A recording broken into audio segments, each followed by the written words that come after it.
You have the timeline. Oh, yeah. Yes. You know, there's nothing left for speculation.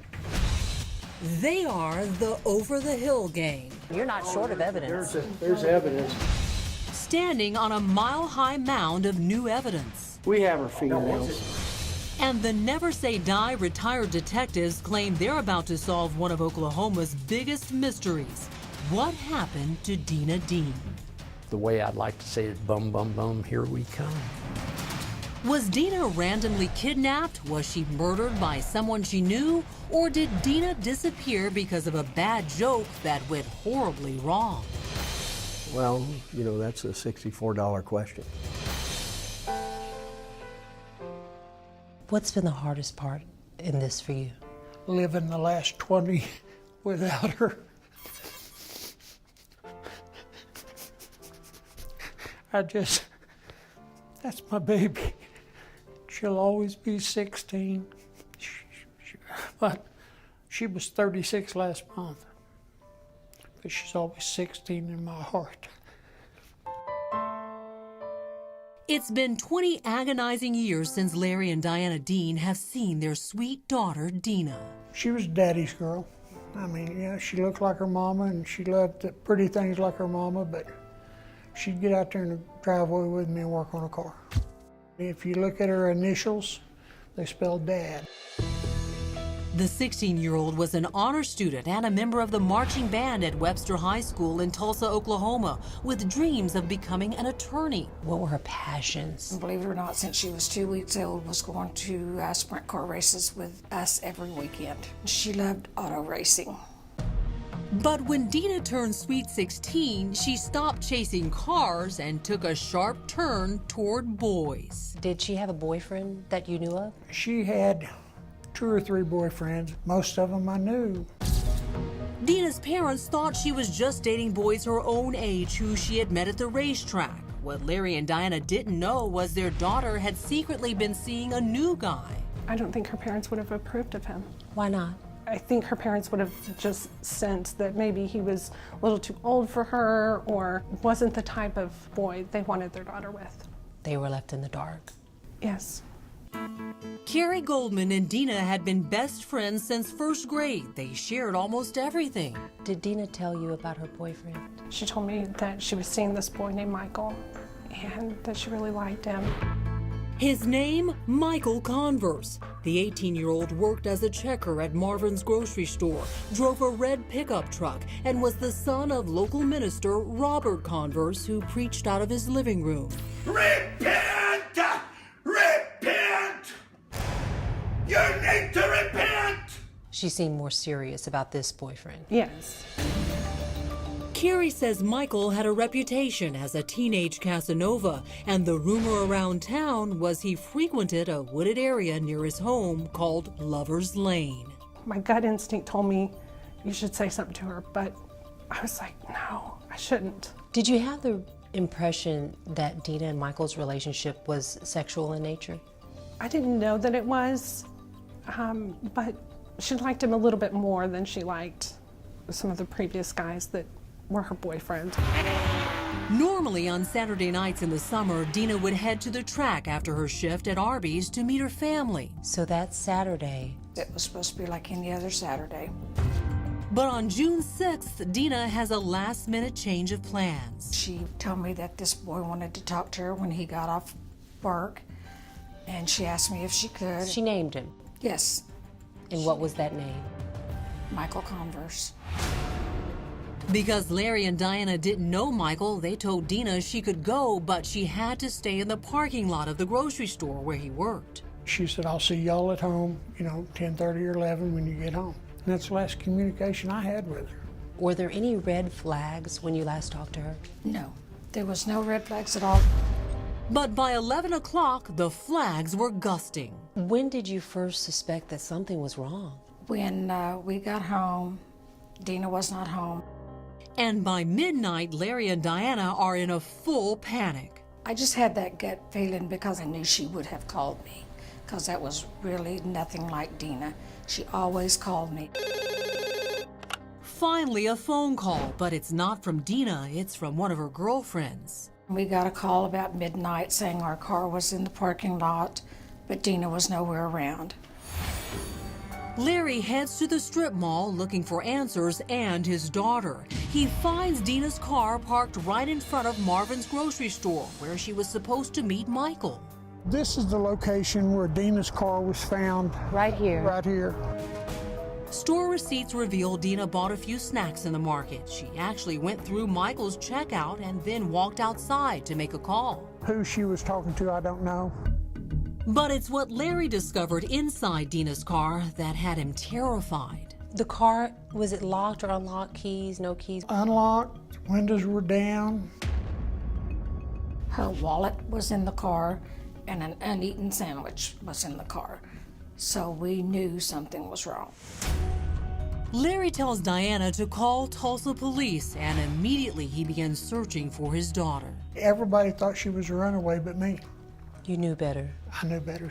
Dena wasn't going to run away. Where did you first start looking for your daughter? We drove around behind the shopping center and checked all the dumpsters to see if she was in one of them.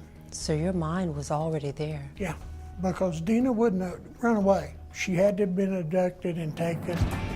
But by whom? A witness in the parking lot tells cops she saw a girl fitting Dena's description fighting with someone in a red pickup truck. The truck pulled up there, and she was walking beside this truck and was yelling and screaming at the people in the truck. They were arguing. Because the parking lot is next to a major freeway, investigators immediately suspect Dena's been kidnapped, possibly a case of human trafficking. What do you think happened to your daughter? I think she got into the truck, not willingly. But then a bizarre letter surfaces that takes Dena's mom's breath away. Dena had told Michael that she was pregnant on Thursday night. Teenage Dena Dean's family believes she's missing and possibly pregnant. This is probably the spot Dena was at. This is where her car was last found. Just 2 days before Dena disappeared, her friend Carrie Goldman says Dena hit her boyfriend Michael Converse with the shocking news. She told him that she was pregnant. A few days later, Dena tells some friends Michael wants to meet up after work to discuss their future. Eyewitnesses say they saw someone who looked like Dena in the parking lot having a heated conversation with two men in a red pickup truck. What color truck does Michael have? I knew him to have a red truck. And after the pickup speeds off, Dena is nowhere to be found. Dena had told the boy she was pregnant on Thursday night. He wanted to talk to her when he got off Saturday, and she never came home. Tulsa cops track down Michael Converse looking for Dena and answers, but they're floored by what the 18-year-old and his father, the Reverend Robert Converse, both have to say. They kept saying that Michael didn't even know Dena. Michael had never been out with Dena. So Michael denied even knowing Dena at all? Yes. In fact, Michael tells cops he was bowling at the time Dena went missing, and police confirm his alibi. So if it wasn't Michael, who was in that red pickup in the parking lot, and where is Dena Dean? Cops start to wonder if she was hauled off by a total stranger. Because of the location she was at, they could not say that she hadn't been abducted by somebody traveling. Hours, then days pass. Hopes of finding Dena alive fade. They came to us on Thursday night, I guess it was, and told us they wasn't looking for Dena anymore. They was looking for a body. They said, if Dena was still here, she would have contacted somebody. Still, deputies can't help but wonder if Dena's rumored pregnancy is somehow connected to her disappearance. So they go back to Michael and ask him to take a polygraph test. They give him 2 lie detector tests, and he flunked both of them. At this point, investigators believe Michael Converse is lying. So cops draw a triangular search grid pinpointing the last 3 places Michael was seen on the night Dena disappeared: the parking lot, the bowling alley, and his house. They said, we're going to look in that area to find Dena. She's there somewhere. Tragically, detectives don't have to search for long. In this remote area known as Lover's Lane, they find Dena's body. So your daughter was in a field decomposing for 6 days. Yes, ma'am. Dena's body is so badly mutilated and decomposed, the medical examiner can't determine how she died. Who does that to a family, to a girl? A sadistic.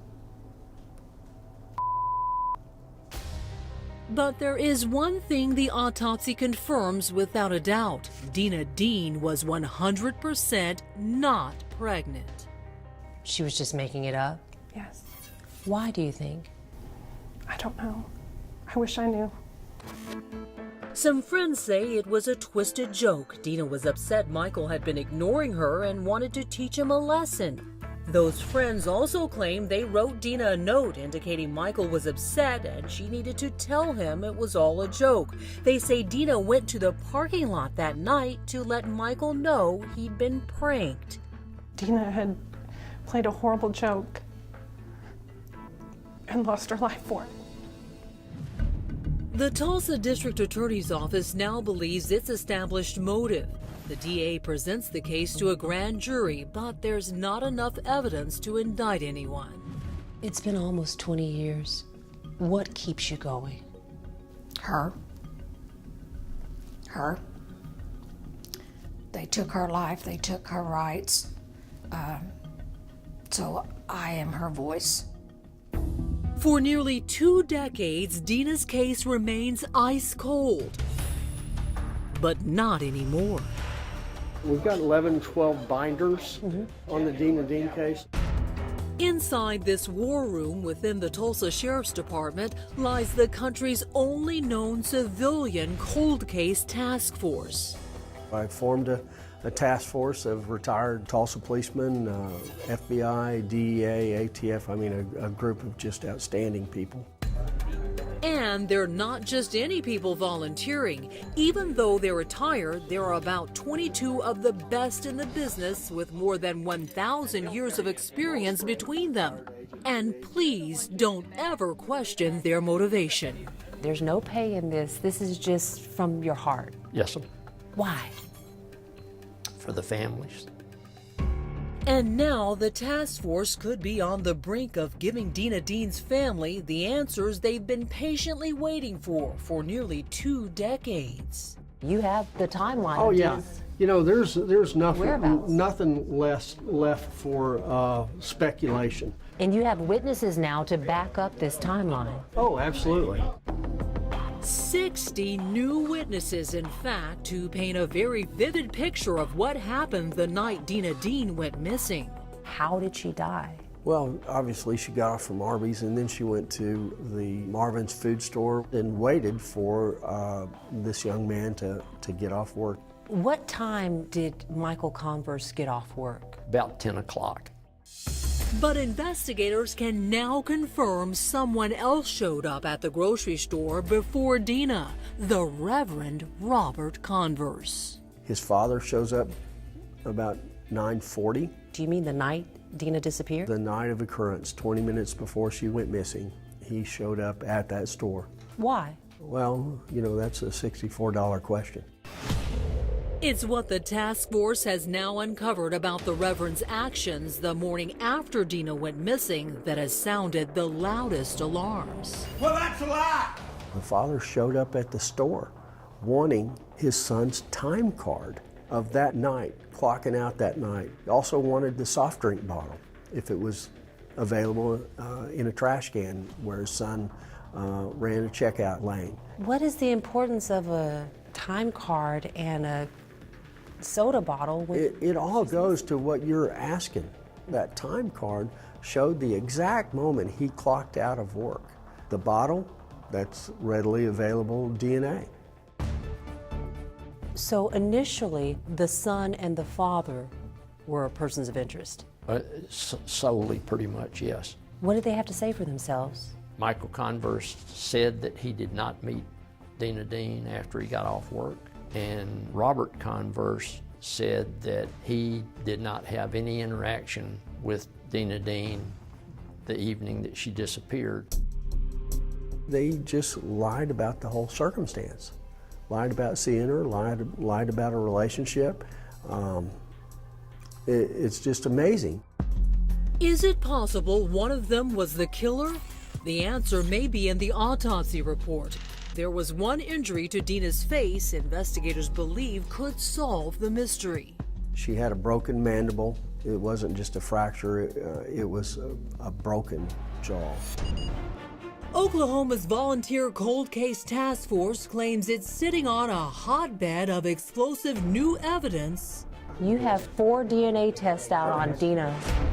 and inching closer to solving the 20-year mystery of what happened to 16-year-old Dena Dean. So whoever killed her should be shaking in their boots right now. I would be, with this crowd chasing me. It's a crowd of 22 retired but highly skilled investigators.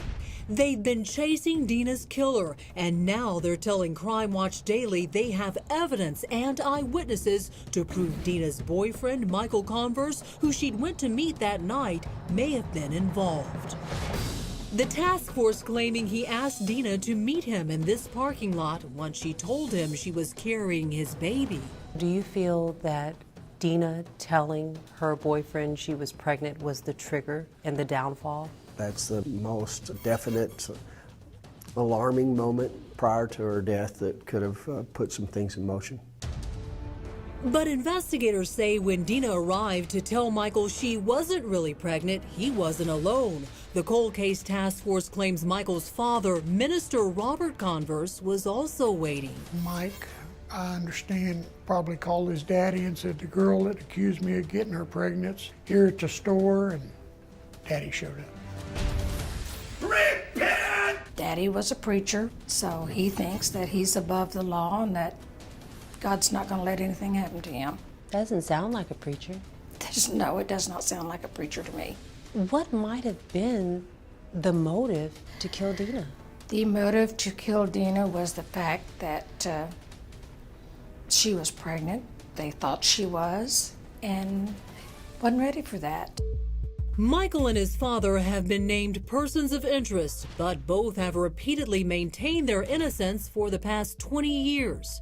Their fingerprints were not found at the crime scene, but the task force claims there's a new way to look at the old evidence. This is about where her body was found. And now they believe new technology could help find Dena's killer. So almost 20 years ago, investigators gathered evidence here, and you still have that evidence. The sheriff's office does, yes, ma'am. The retired investigators rerun the old evidence. One of the new tools is called familial DNA, and when they retest the DNA at the scene, they get a hit. It's not Michael Converse or his father, but it is a member of the Converse family. You also, in this cold case, uncovered that another person of interest is the uncle Right. of the boyfriend. Yes, ma'am. Investigators now believe the minister's brother, Stephen Converse, is somehow involved. He's never been charged with anything in connection to Dena's death, but deputies did serve a search warrant to get a sample of Stephen's DNA. When they showed up to collect that sample, deputies claim Stephen made what they call, quote, a spontaneous utterance. There's a term in the law called res gestae, which means a spontaneous utterance. And the uncle said something that we were really happy to hear. It was very revealing, but you can't reveal what it was. I'm not going to tell you what it was, but it was really good. How does the uncle come into play? We have developed witnesses who have said that the uncle was complicit in the abduction and death of Dena Dean. We tried to reach Stephen Converse for comment, but could not find him. Investigators say the old evidence could also reveal a whole new clue as to who dumped Dena in that field. They believe retesting Dena's clothes with brand new technology could reveal 20-year-old fingerprints. Do you still have Dena's clothing? Yes, ma'am. That's a wow. So, because whoever put her body there, Yes, ma'am. their hands, if they didn't have on gloves, which likely they didn't. Yes, ma'am. It's gigantic. All three Converse men continue to maintain they had nothing to do with Dena's disappearance or her death. But we wanted to give them an opportunity to tell their side of the story. Right now, we're here at the home of Michael Converse to see if he wants to respond to the serious allegations against him from the family and where investigators say the evidence is pointing. Michael Converse didn't answer, so we headed to Minister Robert Converse's house. But as we turned onto his street, we were stopped dead in our tracks. We're here in the neighborhood of Robert Converse. We were going to his home to try to talk to him about what he knows regarding Dena's murder when the sheriff's department interceded and asked us to retreat so that they could serve a search warrant. It turns out shortly after our interview with the Cold Case Task Force, Tulsa County Sheriff's deputies headed to Robert Converse's house with a brand new DNA search warrant. Sounds to me like balls are in motion. We've met with the DA. We're positioning ourselves to ready this for prosecution. So we are marching downfield and we're getting ourselves prepared for success. Do you believe this case will be solved? I feel really strong that this is going to see the inside of a courtroom. For now, Diana and Larry wait for the day they finally get justice for their little girl. If you could say something to the person or persons who took your daughter off this earth, what would that be? Look over your shoulder. I am a believer in what goes around comes around. And I am a believer that what you do to others will be done to you. What keeps you going 20 years later? I'm seeking justice, and that's all. What does justice look like to you, Dad? I just want to hear that judge say guilty, and then it's all gone. The pressure, the sadness, everything's over with. Yes, I'm still gonna remember Dena. I'm still gonna put the flowers out at the cemetery, but that 20 years of fighting will be over with.